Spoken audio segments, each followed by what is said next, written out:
LinkedIn presents. Welcome to the Human Capital Innovations Podcast. We're your source for personal, professional, and organizational growth and development, where we share original research, explore industry trends, and interview executives and thought leaders from across the globe. We hope you join us often for practitioner-oriented content around all things related to leadership, HR, talent management, organizational development, and change management. Maximize your personal and organizational potential with Human Capital Innovations Podcast.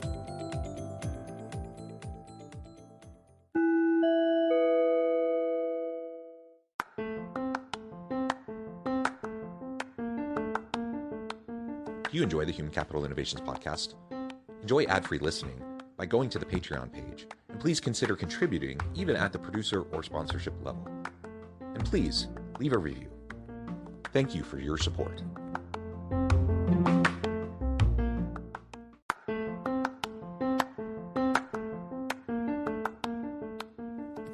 Welcome to the Human Capital Innovations Podcast.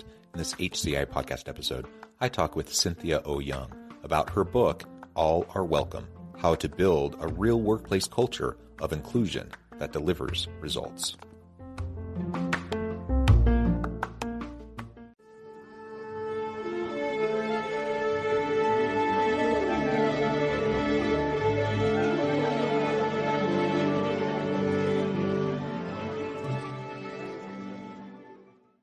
Cynthia Owyoung, welcome to the Human Capital Innovations Podcast. Thank you. Thank you so much for having me. It is a pleasure to be with you. You're joining us from the San Francisco area, and I'm south of Salt Lake City in Utah. And today we're going to be talking about inclusion in the workplace, specifically your book, All Are Welcome: How to Build a Real Workplace Culture of Inclusion that Delivers Results. There's so much research out there about the importance of diversity, equity, inclusion, and belonging. Both the business case for it, the human case for it. We'll get into a lot of that as we have our conversation today. And I like how you focused on having that real workplace culture, but also a results-driven culture, so that we can have both. We can have a safe, psychologically safe, welcoming place for everyone to bring their whole authentic self to work and contribute in meaningful ways, but we can also make sure that there are really good positive results from all of our diversity, equity, inclusion, and belonging efforts. So this is what we'll be discussing together today. As we get started, I wanted to share Cynthia's bio with everybody. Cynthia Owyoung is Robinhood's Vice President of Inclusion, Equity, and Belonging, partnering with business leaders, employee resource groups, and the people experience team to support Robinhood's mission to democratize finance for all. Cynthia is also the founder of Breaking Glass Forums, developing strategies to accelerate diverse leadership in inclusive organizations. She has established and led diversity, equity, and inclusion initiatives for over 15 years as an executive at organizations in multiple industries, including Charles Schwab, GitHub, and Yahoo. Wonderful to have you. A tremendous background. Anything else you would like to share with listeners by way of your personal context or story before we dive on into the conversation? Absolutely, John. I think the professional background is one thing, but for many people who are in the field of diversity, equity, inclusion, and belonging like myself, the personal background matters just as much. And so for what I tell many folks when I do this work, and one of the reasons that I am in it is because I'm an Asian woman. I am the daughter of immigrants. I'm first generation born here in the US. I have a brother who is gay. I have another brother who is developmentally disabled. My father served in the Air Force. I've got a family, 2 kids, right? So I've got all the protected classes covered in my immediate family. And growing up with all of that influence has really given me this sharpened sense of empathy for other lived experience and a desire to correct for inequities that I've seen, right? I've grown up seeing people underestimate my brother who is disabled. I've grown up seeing people spewing hate at my brother who is gay for no reason other than who he loves, right? And so that's a really strong motivator for me for why I do this work. Yeah, thank you for that background. And much of what you just said resonates with me. Now, I'm a straight cisgender white dude. I don't personally have some of those different elements of diversity, but within my family and close circle, I do. And that resonates with me. And for example, one of the things you just mentioned was your disabled sibling. I have the same. And so growing up with a sister who was just a few years older than me and was developmentally challenged in so many ways, physically and mentally, and to see how she was treated really, I don't know, it kind of just shoved into me like this sense for equity and justice and to stand up for people who can't stand up for themselves, who don't have a voice. Right. And so I admit, my privilege, and I come to this conversation from a place of privilege. But I do also come from a place of lived experience where I've seen the pain and the challenges and the hurt that people have had to deal with, based, on just their background, their upbringing, their whatever protected class you might talk about. So I think this will be a great conversation. I really appreciate your work in this space, your commitment to diversity, equity, and inclusion, and creating cultures and safe places of belonging for everyone. We need it more than ever. And so this will be a fun conversation. As we get started, why don't you tell us about why you wrote the book? Clearly you're passionate about all of this, so I'm sure that's part of it. But why this book? Why now? Great question. So a couple of reasons for the book and now. I think in the aftermath of George Floyd's murder back in 2020, right, we saw this outpouring of focus and support on how to drive more racial equity worldwide. Right? Not just here in the US. And you saw companies really coming out and stating their commitments to driving more social justice inside their organizations and in the world at large. And so there was this huge focus, right, on diversity, equity, inclusion, belonging, just in general, that spurred a lot of action in this space. And so I saw that and I thought, this is really a time for organizations who are trying to do their best, but don't really know what to do, right, in this space, and see if I could put something out there that could help them, right?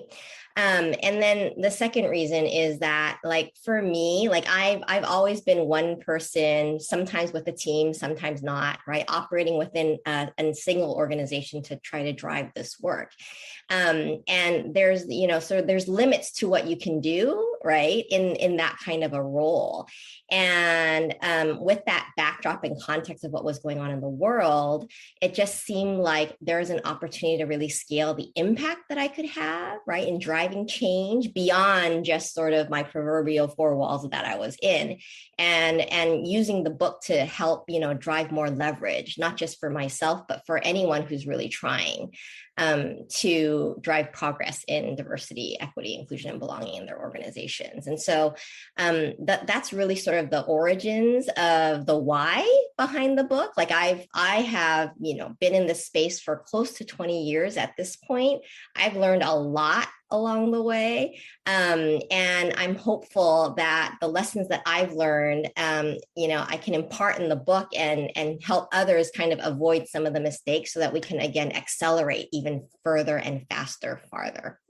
I love that. Further, faster, farther, because we have come a long way in the last couple of decades, but there's so much farther we need to go. And like you said, the social context under which, the George Floyd moment happened really shone a light on how far yet we have to go. There are still so many challenges and problems. And, I just think of the last 5 years as really just being a wake-up call for a lot of people who thought, oh, things are getting better. Things are, we're really in a much better place. Well, it turns out we aren't as far as we thought we might have been. And there's a lot of work left to do. So I appreciate your commitment to this. And I'm excited to dive on in. Why don't you break down for us some of those key elements in the book? We don't have time to talk about everything in the book, but if there's anything that you would really like to highlight, or, 2 or 3 main components that you feel are most essential to convey as we go throughout the rest of this conversation? Why don't you go ahead and share those? Definitely. I think, there's a few things that I think are really important for people to recognize. One being that this work, diversity, equity, inclusion, and belonging, is not just about talent. I think a lot of people, particularly who are in human capital management, automatically go to that place of, okay, is it, I need to figure out how to hire more people from diverse backgrounds into my organization. And it's not just about hiring. It's not just about talent. It has to be, I think one of the points that I try to make in the book is that you have to really look at this holistically from a core strategy perspective. Like, how does diversity, equity, inclusion matter to your business? Right. And how do you weave that throughout all aspects of your business and culture's DNA to really drive holistic change? Because just focusing on talent, I think we've done that, honestly, for 20, 40 years now, and it hasn't driven that much change. So we have to do something different moving forward. We've got to think about this more broadly in terms of the customers we serve, the products that we're developing, the services that we're providing. How does that all relate to equity and inclusion, and how are we serving diverse needs across the board in our processes and systems that we've set up? Talent plays a huge role in that, but if we're not thinking strategically about that from a marketplace perspective, we're kind of missing that opportunity to tie it all together into a virtuous cycle. So I think that's absolutely one of the key things that people need to really take away from the book. I really like that, the virtuous cycle. And as you're talking, I'm thinking about social impact work. So that's a space that I do a lot of work. And there's a lot of different ways of framing up social impact, but I think diversity, equity, and inclusion and this belonging conversation is a big piece of driving positive social change, and it's absolutely necessary. And so if we're really trying to have, create this systemic change, this virtual cycle, as you call it, we want to drive broader social impact beyond just, kind of the traditional diversity metrics that we might see in relation to talent and human capital within an organization. So that's what I'm hearing you say. I completely agree. There's so much more. Like, just take, for example, social impact investing.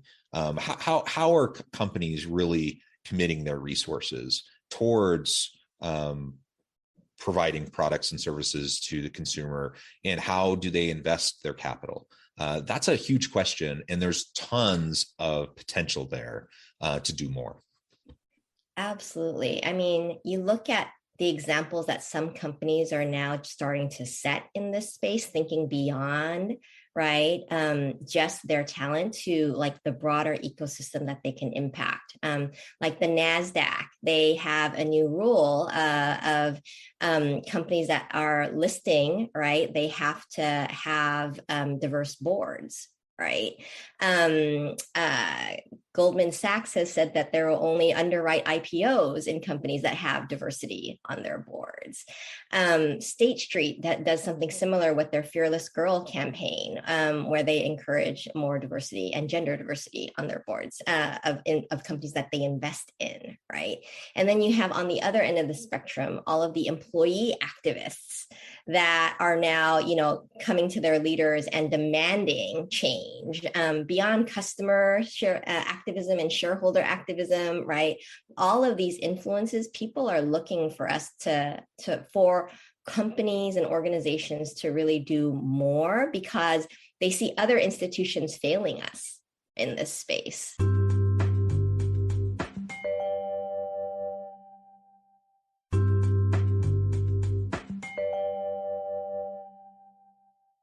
That's an interesting point too, if I can just double click on that for a second.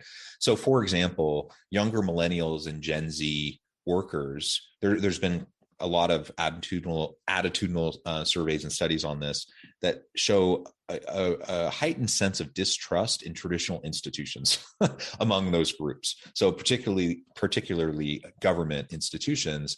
And so when you talk to a younger millennial or Gen Z about social change, for example, and you ask them, how is that going to happen?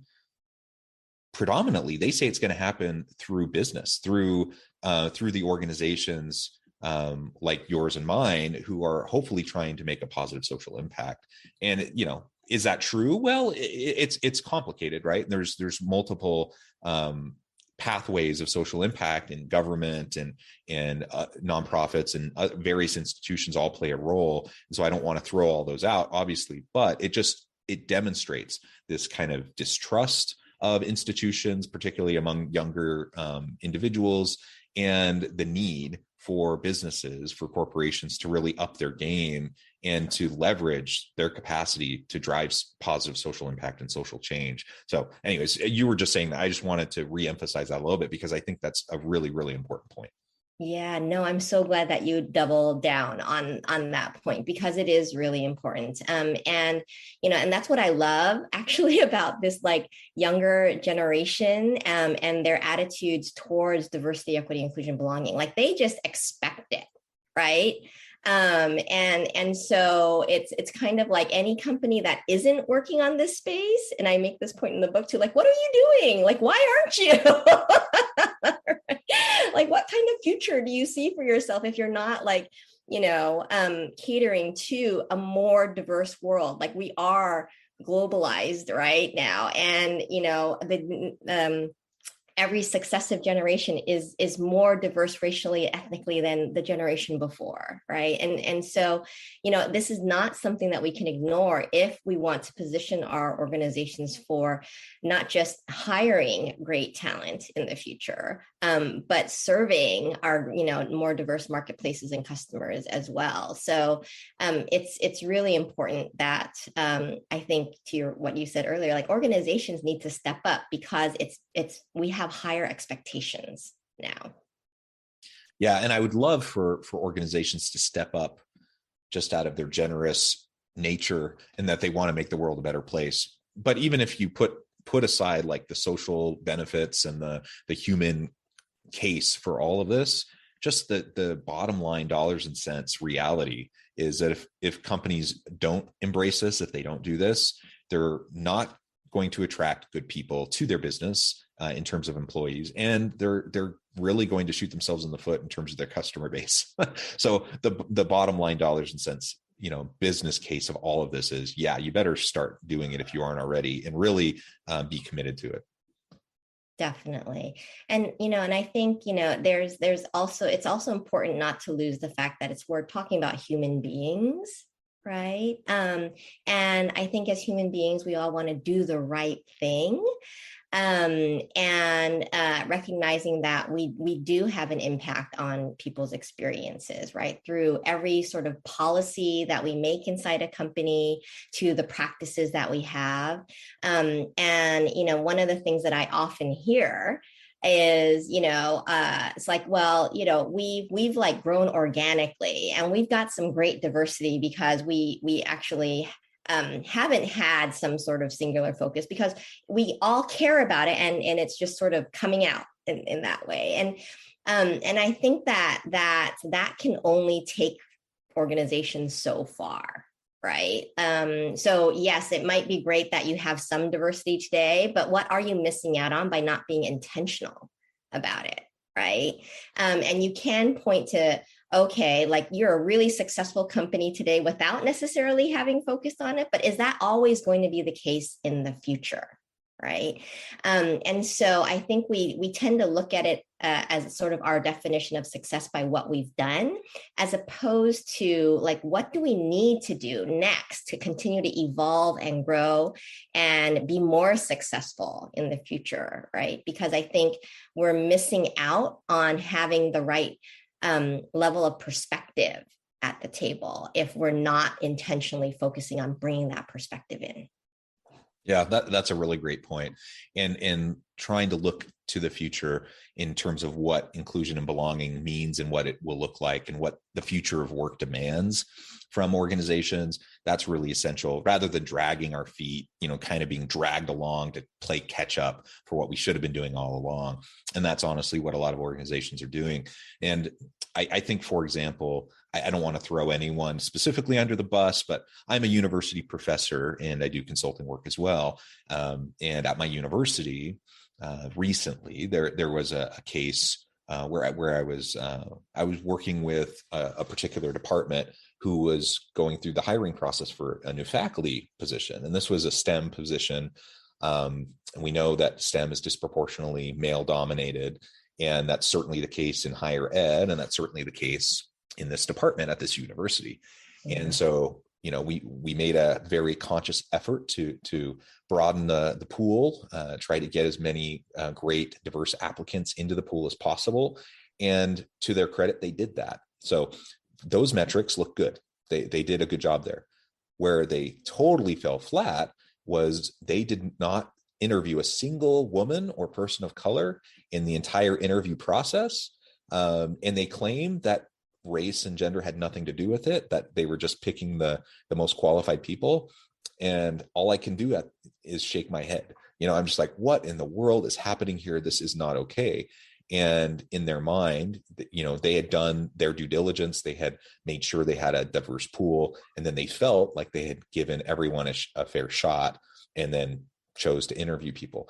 Then, of course, that led to conversations about bias and how you go about the screening process and choosing how, what's most important to focus in on, and all those sorts of things that get into the nitty gritty of like the systems of oppression and inequities and those sorts of things. And my point in all of this, again, not to necessarily throw this department under the bus or anything, but these systems are ingrained and they have to be actively disrupted if we hope to have positive long-term change. And it's not enough to just say, well, organically, things are happening fine. This is a case where, this institution, this department in particular, they're not only lagging. I mean, it was very, very sad to see how this was playing out. And they're lagging decades behind in terms of their mentality and their approach and their ability to really attract diversity and really have an inclusive culture within the department. There's so much work to do. So we need to, of course, get up to speed, but then we need to be looking to the future. And if we're not, we're going to be so far behind the 8 ball, and it's only going to hurt our teams and our organizations, not to mention all of those disadvantaged individuals who didn't even get a fair shot or a good look in the first place. Yeah, I love that example for so many reasons, John, because I think, you're pointing out a couple of different things that I think are really important for anyone who's in a position of power to make change, like needs to pay attention to, right? One being, how do I define success? Like, what am I looking for in terms of like capability for this role? And am I just sort of leaning on old tropes, right? Or existing definitions, or am I thinking about this in a way that's really unique to my organization, our needs now and moving forward into the future, right? And so, am I really defining the requirements for the role in a way that is allowing for inclusion to happen? So I think that's a really important point, one. And I think the second piece of this is just like, very often when we look at candidates that we're evaluating and we compare them to each other, right?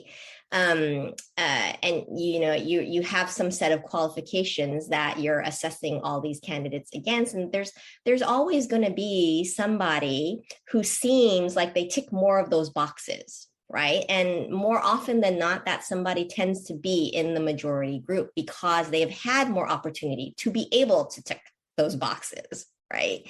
Well, and the very boxes that they choose to include that need to be ticked are in their, it's leaning their direction already anyways, right?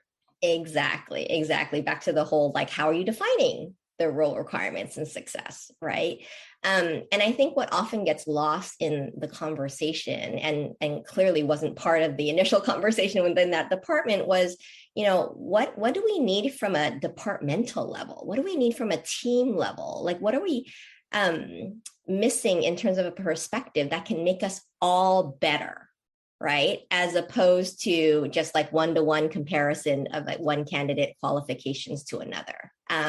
Because when you do that one-to-one, like it's really hard to justify. And then you get down that rat hole of, well, just because this person's a woman, does that mean I need to hire them? Well, no, but that woman might bring a really different perspective that you're missing in the organization that is going to help you actually excel, in either, being empathetic with your students, or, in the university case, or, being able to help you provide marketing insight to, your customers who might be, have some percentage who are women, right? Or whatever the reasoning can be. Like, you have to like draw that line, right, to how that perspective is going to be helpful for you. And that's the thing that I think people need to think more about and focus on when they're making decisions around who comes in, like as part of the in-group versus who is out. Yeah. Well said. Well, Cynthia, this has just been a really fun conversation. We've only scratched the surface. There's so much more. And so everyone needs to go get your book so they can learn more about all of this. Before we wrap up for today, I just wanted to give you a chance to share with listeners how they can connect with you, find out more about your work, where they can find your book, and then give us a final word on the topic for today. Everyone can connect with me on LinkedIn.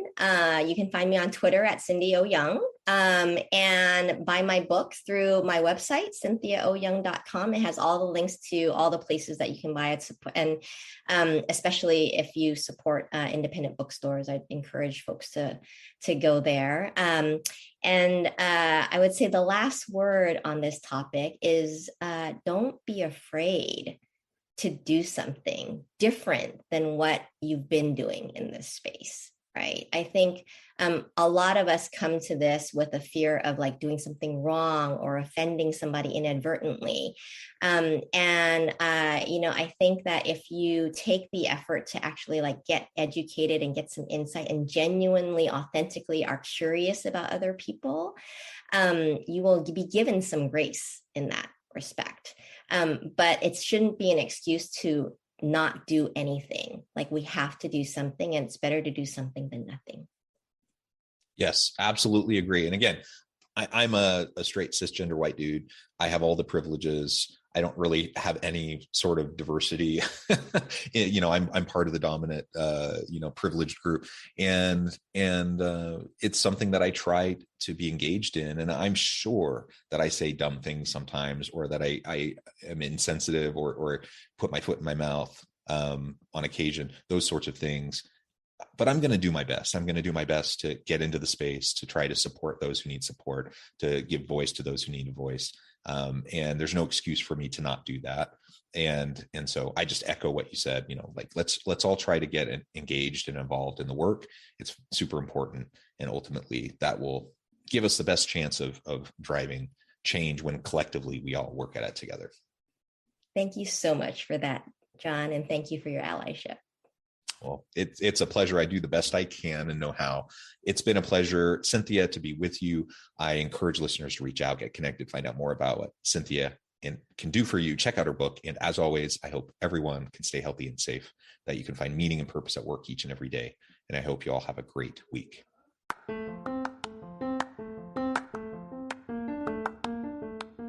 you enjoy the Human Capital Innovations podcast? Enjoy ad-free listening by going to the Patreon page, and please consider contributing even at the producer or sponsorship level. And please leave a review. Thank you for your support.